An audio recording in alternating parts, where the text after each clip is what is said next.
أن سيدنا ومولانا محمدا عبده ورسوله أما بعد أعوذ بالله من الشيطان الرجيم بسم الله الرحمن الرحيم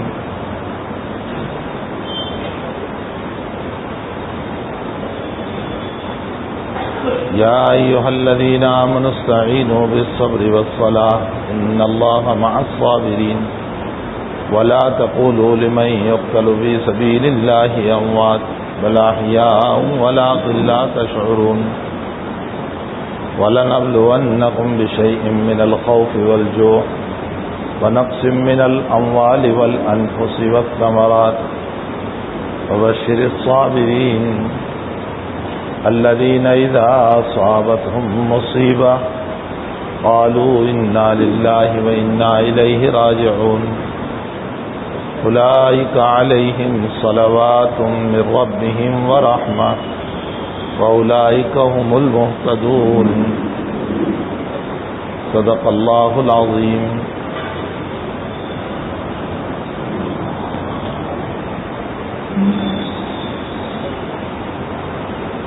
بزرگان محترم، معزز بھائی اور دوستو عزیزو،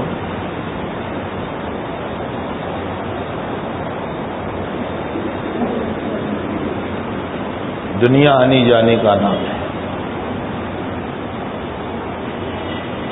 دنیا میں استقامت نہیں اور دنیا کی چیز میں بھی استقامت نہیں. مکان آج بنا، چند سالوں کے بعد پرانا، کچھ وقت کے بعد ختم. انسان پیدا ہوا، بچے سے بڑا ہوا، جوان ہوا، بڑھاپا آیا، دنیا سے ختم. دنیا کی کسی چیز میں استقامت نہیں ہے. آپ جانور کو لے لیں، آپ انسان کو لے لیں، آپ مکان کو لے لیں، آپ جائیداد کو لے لیں، آپ پراپرٹی کو لے لیں، کسی بھی چیز کو آپ لے لیں. یہ مسجد ہی کو لے لیں. آپ نے مسجد بنائی ماشاء اللہ تعالی، 50 سال، 60 سال، 100 سال، 150 سال، بہرحال مسجد اپنی جگہ ٹوٹے گی، گرے گی، پتھر گرے گا. کعبۃ اللہ جو ہے، کعبۃ اللہ کی ایک تاریخ ہے. سب سے پہلے کعبۃ اللہ کو بنایا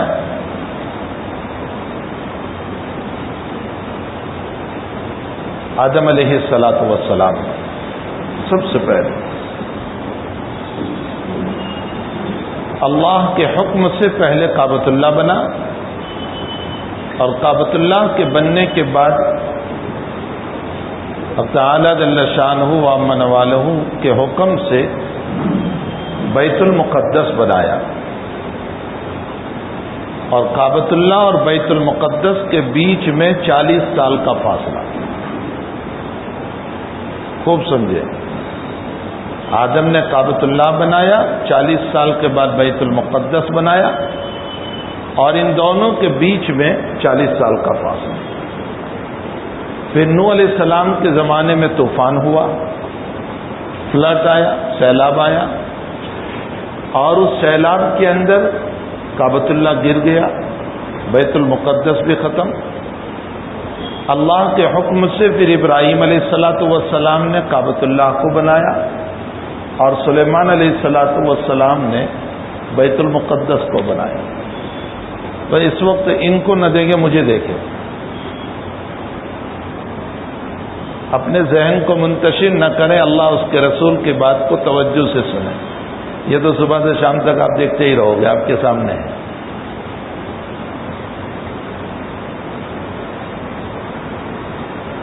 حق تعالی جل شانہ نے دنیا کو آنی جانی بنایا. یہاں کوئی چیز ٹھہرنے والی نہیں، نہ انسان، نہ جانور، نہ چرند و پرند، نہ مکان، نہ جائیداد، نہ پراپرٹی. کوئی چیز میں استقامت نہیں. استقامت ہے تو سورگ اور جنت میں ہے، اور نرگ اور جہنم میں ہے، اس میں استقامت ہے. اللہ جس کو سورگ اور جنت میں لے گیا وہاں ہمیشگی ہے، اور اللہ حفاظت فرمائے جس کو نرگ اور جہنم میں لے گیا اللہ ہی بچائے، اس میں بھی ہمیش کیے۔ نبی علیہ الصلاۃ والسلام فرماتے ہیں کہ اللہ جس کو جنت میں، سورگ میں ایک کورے کے برابر، ایک مصلے کے برابر جگہ دے دیں، کوئی لمبی چوڑی جگہ نہیں، ایک مصلے کے برابر اتنی جگہ دے دیں، وہ دنیا وما فیہا سے بہتر ہے، دنیا وما فیہا سے، اس پوری دنیا سے، صرف مانگرول سے بہتر نہیں، صرف جوناگڑھ سے بہتر نہیں، راجکوٹ ضلع سے بہتر نہیں، گجرات ملک سے بہتر نہیں، ہندوستان ملک سے بہتر نہیں، پوری دنیا سے بہتر۔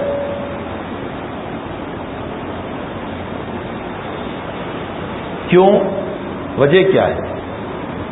فرمایا وجہ اس کی یہ ہے، وجہ اس کی یہ ہے کہ دنیا کی ساری نعمتیں فنا ہونے والی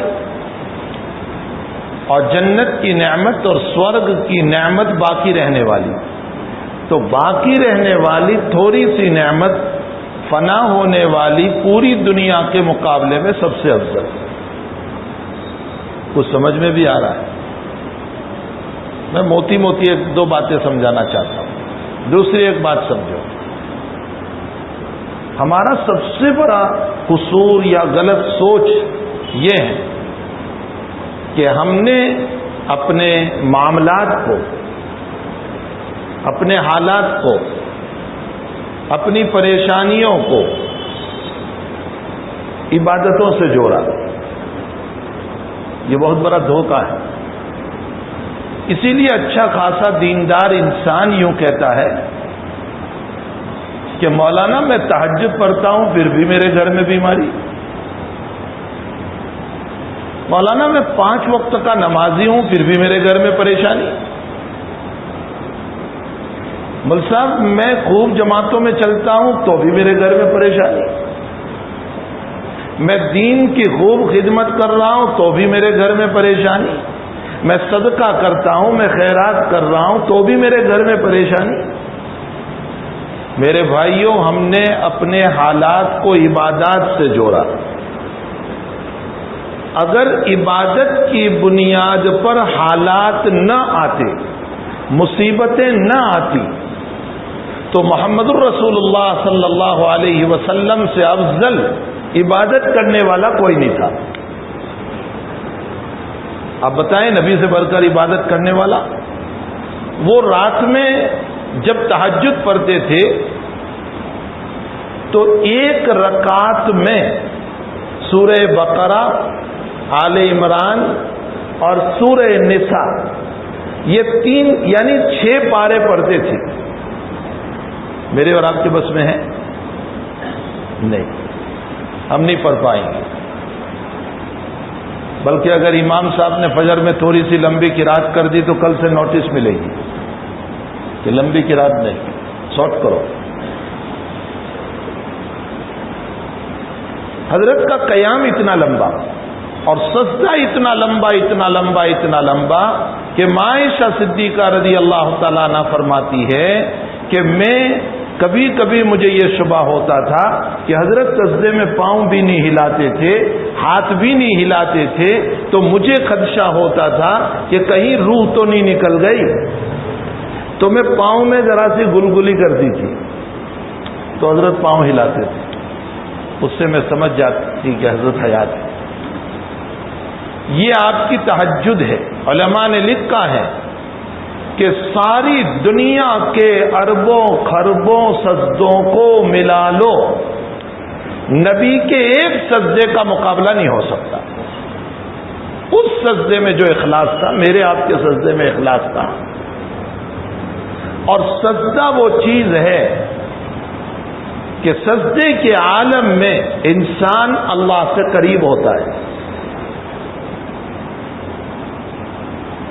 اسی لیے سجدۃ الشکر ثابت ہے، اگرچہ علماء احناف نے سجدۃ الشکر کو صلاۃ الشکر کہا کہ جہاں روایت میں آیا سجدۃ الشکر، فرمایا وہ سجدۃ الشکر نہیں، صلاۃ الشکر، یعنی 2 رکعت نماز پڑھو.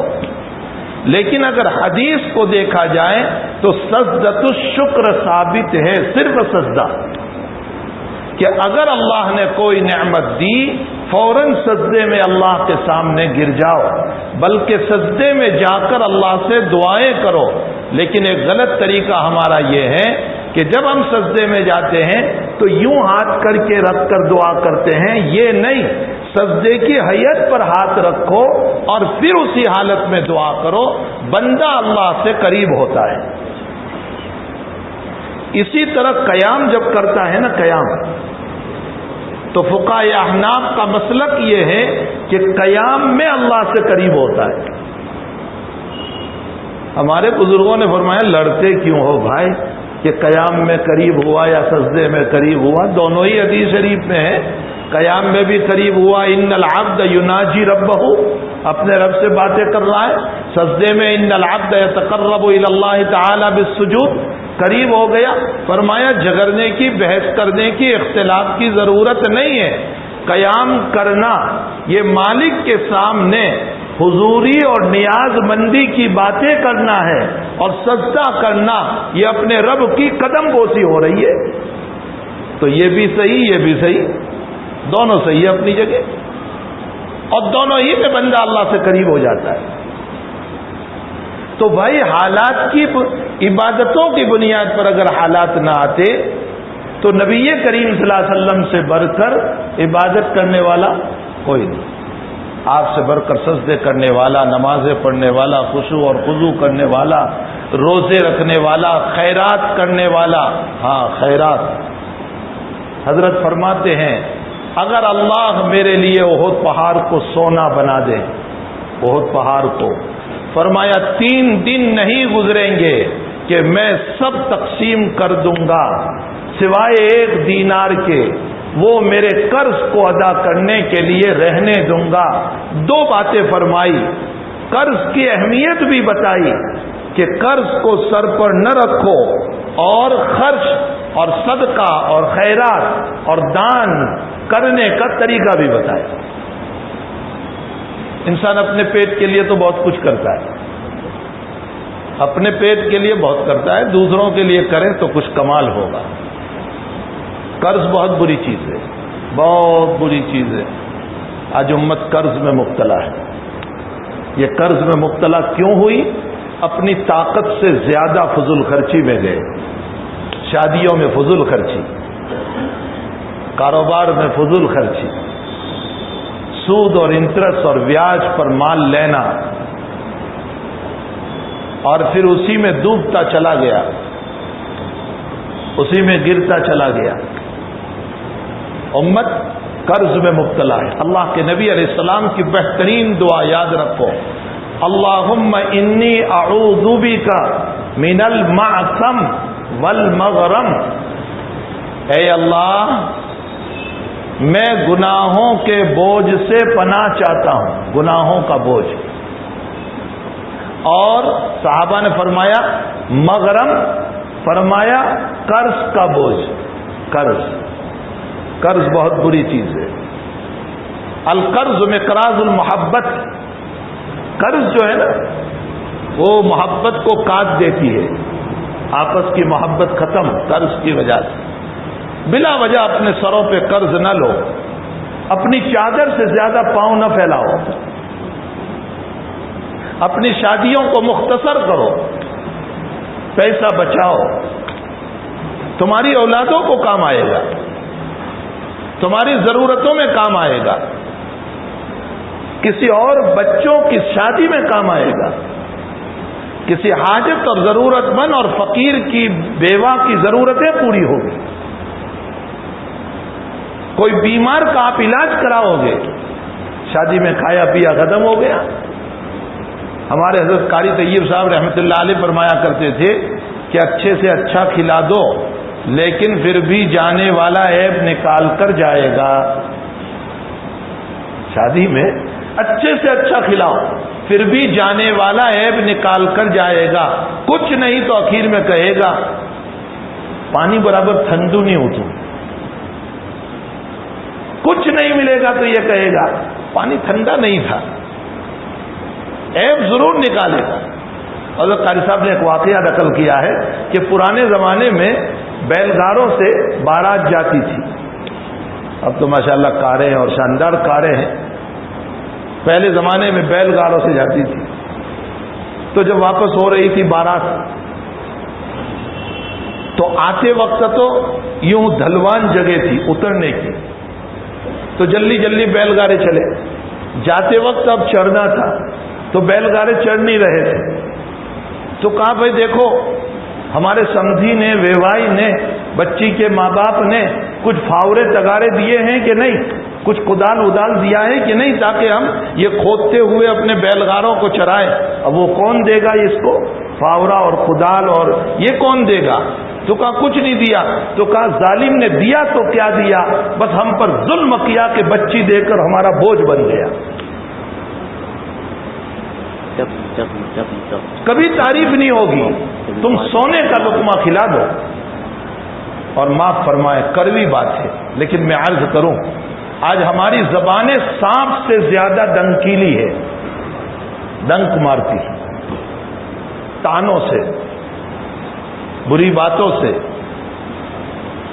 سانپ کی عادت بتاؤں میں آپ کو، سانپ پھنس جاوے کہیں، آپ غریب کو بچاؤ، کسی طرح اس کو بچاؤ، نکالو تاکہ مر نہ جائیں، اس کو بچاؤ اور نکالو، اس کے اوپر جو کچھ لگا ہے اس کو صاف کرو، اور جب صاف کر کے آپ نے اس کو نکالا اور بھوکا ہوگا چلو اس کو کچھ پلا دو، دودھ، کہا وہ سب سے پہلے ڈنک تمہیں کو مارے گا۔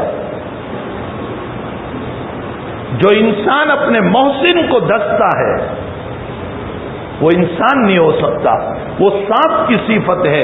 جو اپنے مالک کو سجدہ نہیں کرتا وہ سانپ ہے جو اپنے رب کو بھول چکا ہے، اپنے اللہ کو بھول چکا ہے۔ ہماری زبانیں ڈنکیلی ہو گئی، ہم اپنے مالک کو بھول گئے، اور جب حالات آتے ہیں تب کہتے ہیں اب کیا ہوگا، اب کیا ہوگا۔ اللہ کہتا ہے تم خوشیوں میں مجھے یاد کرو، میں غمیوں میں تمہیں یاد کروں گا۔ ہم سانپ سے زیادہ ڈنکیلے بن چکے۔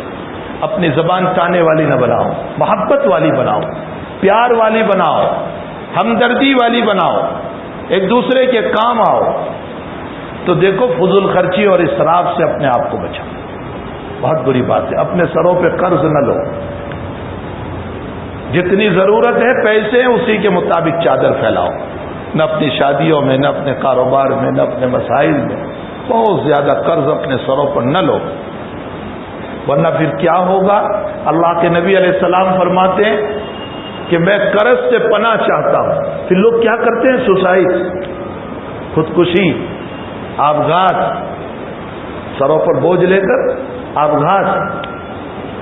اسی لیے شروع میں جب جنازہ آتا تھا تو اللہ کے نبی علیہ السلام پوچھتے تھے اس کا قرضہ ہے؟ صحابہ کہتے تھے ہاں قرضہ ہے اس پر، تو کہتے تھے صلو علی صاحبکم، محمد تیری نماز نہیں پڑھے گا، جاؤ تم پڑھ لو۔ یہ امت کو ڈرایا کہ دیکھو نبی بھی نماز نہیں پڑھتا، قرض کتنی بری چیز، قرض سے بچاؤ۔ اور پھر بعد میں فتوحات ہوئی، اللہ تعالیٰ نے اسلام کو، بیت المال کو جب عطا فرمایا تو پھر نبی علیہ السلام نے فرمایا بھائی اس کے اوپر قرض ہے؟ فرمایا ہاں۔ تو نبی فرماتے تھے اگر یہ مال چھوڑ کر گیا اس کے ورثاء کا، اور یہ قرض چھوڑ کر گیا محمد ادا کر دے گا۔ یہ حسن اخلاق، یہ حسن اخلاق، کسی کے کام آ جاؤ، میری زندگی کسی کے کام آ جائے۔ الراحمون یرحمہم الرحمن تبارک و تعالی ارحموا من فی الارض یرحمکم من فی السماء۔ اے لوگو رحم کرنے والا تم پر رحم کرے گا، تم زمین والوں پر رحم کرو، آسمان والا تم پر رحم کرے گا۔ رحم کرنے والے بنو۔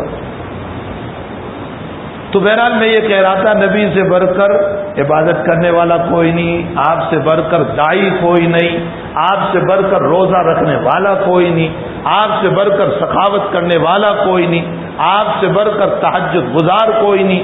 آپ کی سخاوت کا عالم حدیث میں جو بیان کیا گیا، اجود الناس، اجود کس کو کہتے ہیں؟ جس کو جو ضرورت ہو وہ دے۔ ہم تو اجود کس کو کہتے ہیں کہ پیسے دے بس، نہیں، اجود کی تعریف یہ ہے جس کو جو ضرورت ہو وہ دے۔ کیا ضرورت؟ اخلاق کی ضرورت ہے، اپنے قریب بلا کر کے اس کے اخلاق بناؤ۔ پیسوں کی ضرورت ہے، اس غریب کا پیسے سے تعاون کرو۔ ہاسپٹل میں دوا کی ضرورت ہے، دوا سے مدد کرو۔ اس انسان کو حالات میں دو اچھے لفظ کی ضرورت ہے، میں دو لفظ بول کر کے اس کو ذرا خوش کر دوں۔ یہ عیادت کا محتاج ہے، کوئی نہیں جا رہا ہے، اس کی عیادت کے لیے جاؤں۔ یہ مر گیا، میں اس کے گھر پہ جنازے کی نماز میں جاؤں۔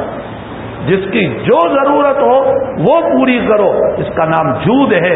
نبی علیہ السلام کی یہ صفت ہے، اور آپ کی سخاوت پر فرمایا من ریح المرسلہ، بلکہ تیز ہوا سے زیادہ آقا صلی اللہ علیہ وسلم کی سخاوت تھی۔ مثال بھی عبداللہ ابن عباس نے تیز ہوا سے دی، اور اشارہ فرمایا جب ہوا چلتی ہے تو وہ صرف اپنوں کے گھر میں نہیں جاتی، وہ دشمنوں کے گھروں میں بھی جاتی ہے۔ اسی طرح نبی کی سخاوت اپنوں کے گھروں میں بھی جاتی تھی، دشمنوں کے گھروں میں بھی جاتی تھی۔ جب ہوا چلتی ہے تو وہ صرف غریبوں کے گھروں میں نہیں جاتی، امیروں کے گھروں میں بھی جاتی ہے۔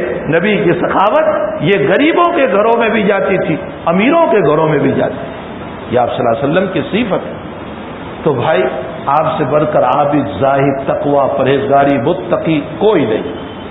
اتنا بڑا نبی، اتنا بڑا نبی، لیکن حالات آئے کہ نہیں آئے؟ حالات آئے۔ کیسے حالات آئے؟ بائیکاٹ ہوا آپ کا، سوشل بائیکاٹ، ایسا بائیکاٹ کہ مکہ کی گلیوں میں پیسوں کے ذریعے سے بھی کھانے کا لقمہ دینے والا کوئی نہیں، اور 2 سال تک گھاس کھا کر زندگی گزاری۔ حالات آئے کہ نہیں؟ حالات آئے۔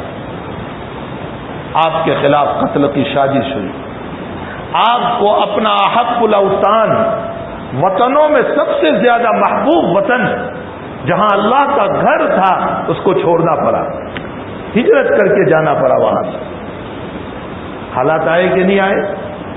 اگر عبادتوں کی بنیاد پر حالات نہ آتے تو محمد الرسول اللہ پر حالات نہیں آنے چاہیے تھے۔ معلوم ہوتا ہے حالات کا تعلق دنیا سے ہے۔ یہ نہ سوچو کہ عبادت ہو تو حالات نہیں آئیں گے، ہاں یہ کہو عبادت والوں کو حالات میں بھی اللہ سکون دیتا ہے، اور بے عبادت والوں کو حالات میں اللہ بے چین کر دیتا ہے۔ یہ فرق ہے۔ جو عبادت کرتا ہے نا اللہ کے، جب حالات آتے ہیں، دکان نہیں چلتی، کاروبار نہیں چلتا، زمین میں کچھ نہیں ہوا، یا کوئی پریشانی ہو گئی، یا بیماری ہو گئی، یا کسی کی موت ہو گئی، تو کیا ہوگا؟ عبادت گزار کے دل میں اللہ سکون دے دیتا ہے، اور اس کی زبان سے جملہ نکلتا ہے انا للہ و انا الیہ راجعون۔ اور جو عبادت نہیں کرتا وہ حالات میں بے چین ہو جاتا ہے، اب کیا ہوگا، اب کیا ہوگا، اب کیا ہوگا، جیسے اس وقت حالات ہیں، دیکھو اب کیا ہوگا۔ بہت بڑا مسئلہ۔ تو بھئی یہ تو ہے کہ عبادت کا یہ فائدہ، لیکن کوئی یہ سمجھے کہ عبادت کی بنیاد پر حالات نہ آئے۔ دنیا دار الاسباب ہے، دار الحالات ہے، یہاں حالات آئیں گے، لیکن عبادت گزار اللہ کا نیک بندہ، اس کو سکون ملتا ہے، پریشان نہیں ہوتا، اللہ اس کے دل کو انشراح کر دیتا ہے، شرح صدر کر دیتا ہے، نور پیدا کر دیتا ہے، اور اس نور کی وجہ سے وہ یہ سوچتا ہے جو کچھ ہے وہ اللہ ہی کی طرف سے، وہ پریشان نہیں ہوتا۔ حضرت سیدنا بڑے پیر عبد القادر جیلانی رحمت اللہ علیہ تھوک بندی ویپاری تھے، ہول سیلر تھے، ہول سیلر۔ آج کل تو بیچارہ کوئی مولوی صاحب کاروبار کرتا ہے، او مولانا تو اب کاروبار کرنے لگے، یہ بھی ہماری فطرت ہو گئی، اس لیے مولوی صاحب کاروبار نہیں کروانا، یہ خالی مدرسے پڑھا رہے۔ عجیب سوچ ہے ہماری، مولانا کاروبار کرتے ہیں۔ امام ابو حنیفہ کاروبار کرتے تھے، سیدنا عبدالقادر، یہ شیخ الحدیث تمہارے وہاں بیٹھے ہوئے ہیں مانگرول کے، یہ شیخ الحدیث سیدوکر کا، پوچھو ان لوگوں سے۔ ابو بکر صدیق کاروبار کرتے تھے، بہت بڑے کاروبار، عمر کاروبار کرتے تھے، عثمان کاروبار کرتے تھے۔ ایسے عثمان اتنی دولت کیسے؟ کاروبار ہی سے تو آئی۔ عبد الرحمن ابن عوف کاروبار کرتے تھے۔ اللہ نے اس وقت میرے ذہن میں تمہارے میں سے کسی کی برکت سے ایک بات ڈالی، اللہ نے کامیابی کا معیار دنیا کی دولت کو نہیں بنایا، اللہ نے کامیابی کا معیار تقوی کو بنایا ہے۔ کامیابی کا معیار دولت نہیں۔ اگر دولت کامیابی کا معیار ہوتی اللہ کی نظر میں تو پھر حقیقت یہ ہے کہ اللہ نیکوں کو دولت نہ دیتا، وہ نیکی کیسے بنتے؟ پھر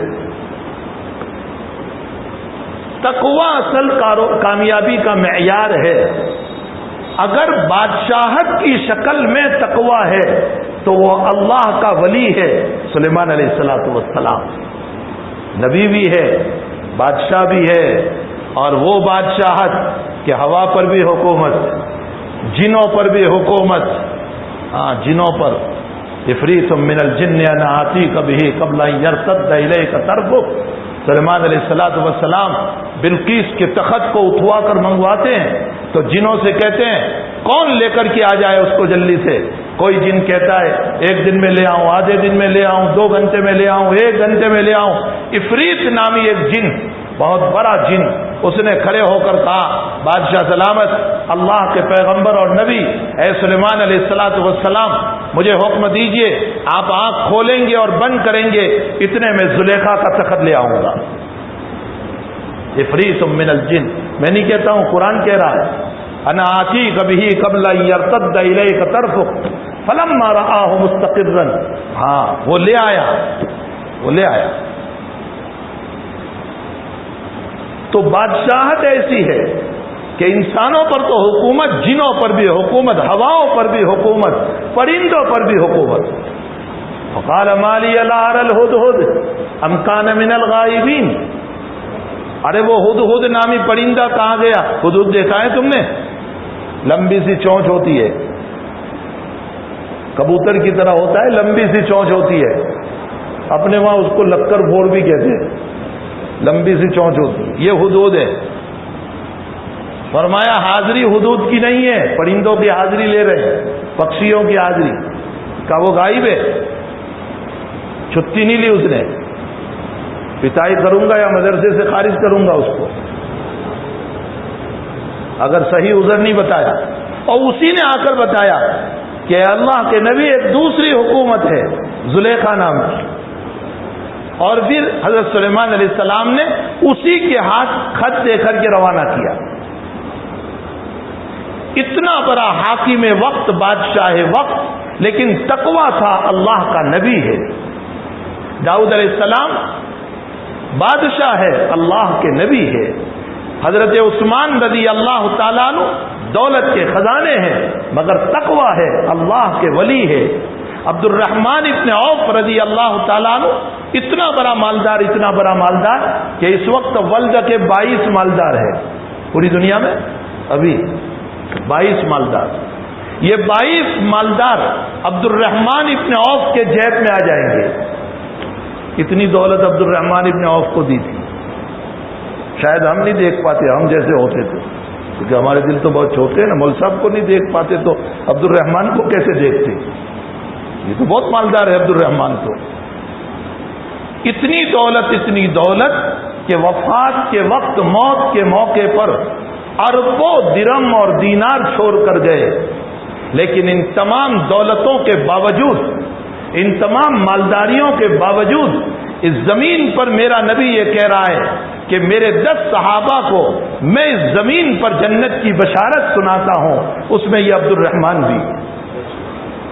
دولت کے ہوتے ہوئے تقوی کی بنیاد پر کامیابی، عثمان کی کامیابی دولت پر نہیں، عثمان کی کامیابی تقوی کی بنیاد پر، عبد الرحمن کی کامیابی تقوی کی بنیاد پر، ابو حنیفہ کی کامیابی تقوی کی بنیاد پر، سیدنا بڑے پیر عبد القادر جیلانی کی کامیابی تقوی کی بنیاد پر، حضرت خواجہ باقی باللہ رحمۃ اللہ علیہ کی کامیابی یہ تقوی کی بنیاد پر، حضرت معین الدین چشتی اجمیری کی کامیابی تقوی کی بنیاد پر، نظام الدین اولیاء کی کامیابی تقوی کی بنیاد پر، اور جتنے اکابر گزرے ہیں اللہ نے دولت کا ڈھیر لگایا تھا لیکن اس دولت پر کامیابی نہیں، تقوی پر کامیابی ہے۔ اللہ نے اصول بنایا، اگر میرا ولی بننا ہے تو میں یہ نہیں دیکھوں گا کہ دولت ہے یا نہیں، بنگلہ ہے یا نہیں، گاڑی ہے یا نہیں، امیری ہے یا نہیں، میں یہ نہیں دیکھوں گا میں جھونپڑوں میں رہتے ہوئے تمہیں کامیاب بناؤں گا اگر تقوی ہے تو، میں بنگلوں میں رہتے ہوئے کامیاب بناؤں گا اگر تقوی ہے تو، میں غریب ہوتے ہوئے کامیاب بناؤں گا اگر تقوی ہے تو، میں مالدار ہوتے ہوئے کامیاب بناؤں گا اگر تقوی ہے تو۔ کامیابی کی بنیاد یہ دولت نہیں ہے، کامیابی کی بنیاد یہ بنگلہ نہیں ہے، کامیابی کی بنیاد یہ فرنیچر نہیں ہے، کامیابی کی بنیاد تقوی ہے۔ تقوی پر اللہ کے ولی بنو گے۔ خوب سمجھ لو میرے بھائیوں، اپنی زندگیوں میں تقوی لاؤ۔ اور ایک بات اور عرض کرو، یاد رکھو تقوی کے ساتھ ساتھ اگر تقوی ہے تو دلوں کا سکون ہے، سکون فرنیچروں سے نہیں ملتا۔ میں ہر روم میں اے سی لگاؤں، بنگلہ بنا لو 2 کروڑ کا، اور ہر روم میں اے سی، اور فرنیچر چائنا سے لاؤں، ارے چائنا اب تو پیچھے ہو گیا، جرمن سے لاؤں، وہ تو کم وقت یہاں لوگوں کو بیماری پھیلانے والا ہوا، تو ہم جرمن سے لائیں، کہاں سے لائے، فلاں سے لائے۔ سارا مکان فرنیچر سے بھرا ہوا، اے سیوں سے بھرا ہوا، بڑے شاندار تخت اور بیڈ لگے ہوئے ہیں، شاندار قسم کے گالیچے بچھائے ہوئے ہیں، سب کچھ ہے۔ میرے بھائیوں، چیزوں سے سکون نہیں ملتا، اللہ کے ذکر سے سکون ملتا ہے۔ اللہ بذکر اللہ تطمئن القلوب، اللہ کے ذکر سے سکون ملتا ہے۔ اگر ذکر خداوندی ہے تو چٹائی پر بھی نیند آئے گی، اگر اللہ کا ذکر ہے اور دلوں میں اللہ کی یادیں ہیں اور تلاوت قرآن ہے، نمازیں ہیں زندگی میں، تو اس صورت میں اس چٹائی کے اوپر اور نیچے بھی سو جاؤ گے، نیند آ جائے گی، اینٹ کے اوپر سر رکھو گے، نیند آ جائے گی۔ اور اگر ذکر نہیں، اللہ کی یادیں نہیں، تلاوت قرآن نہیں، نماز نہیں، سجدے نہیں، تو میرے بھائیوں شاندار بنگلے میں بہترین قالین پر سو کر بھی نیند نہیں آ سکتی۔ ہم نے ہمارے حضرت شیخ یونس صاحب قدس سرہ کو ساری زندگی 82 سال ساری زندگی زمین پر سوتے دیکھا اور نیند آتی تھی، چونکہ دل اللہ سے لگا ہوا ہے۔ تقوی ہے میرے بھائیوں، اپنی زندگی میں تقوی اختیار کرو۔ یہ بیماریاں آتی جاتی ہے، آج وبا کے دن ہے، کل شفا کے دن بھی ہو جائیں گے۔ آج وبا کے دن ہے، کل شفا کے دن بھی ہو جائیں گے۔ آج حالات کے دن ہے، کل خوشیوں کے دن بھی ہو جائیں گے۔ آج نچلے درجے کے حالات ہیں، کل کو اوپر کے بھی حالات آ جائیں گے۔ یہ تو چرتی پرتی ہوتی رہتی ہے۔ بہترین انسان وہ ہے جو رب کو راضی کر لے، جو اللہ کو راضی کر لے، وہ بہترین انسان ہے۔ ہمیں چاہیے کہ ہم اپنے رب کو راضی کرنے والے بنے۔ بات چھیڑ دی تھی، اس لیے اب سنا دوں مختصر مسئلہ۔ سیدنا عبد القادر جیلانی تھوک بندی ہول سیلر ویپاری تھے، کپڑوں کے ویپاری تھے، ہول سیلر۔ جیسے ہمارے وہاں کنٹینر آتے ہیں نا، اس زمانے میں اسٹیمر بھر کے سامان آتا تھا۔ آپ کو اطلاع ملی کہ اسٹیمر ڈوب گیا، حضرت تھوڑی دیر مراقبہ میں بیٹھے اور بھی فرمایا الحمدللہ۔ 2 دن کے بعد اطلاع ملی کہ حضرت وہ اسٹیمر آپ کا نہیں تھا، وہ کسی اور کا تھا، آپ کا اسٹیمر صحیح سالم آ رہا ہے۔ حضرت پھر مراقبہ میں بیٹھے، فرمایا الحمدللہ۔ تو مریدوں نے کہا حضرت ڈوبنے پر بھی الحمدللہ، بچنے پر بھی الحمدللہ۔ جیسے آج کل بعض ڈاکٹر ہوتے ہیں نا، کھانسی آوے تو بھی لال ٹکری، پیلی ٹکری، بخار آوے تو بھی وہی ٹکری، ایک ہی۔ تو کہا ڈوبنے پر بھی الحمدللہ، بچنے پر بھی الحمدللہ۔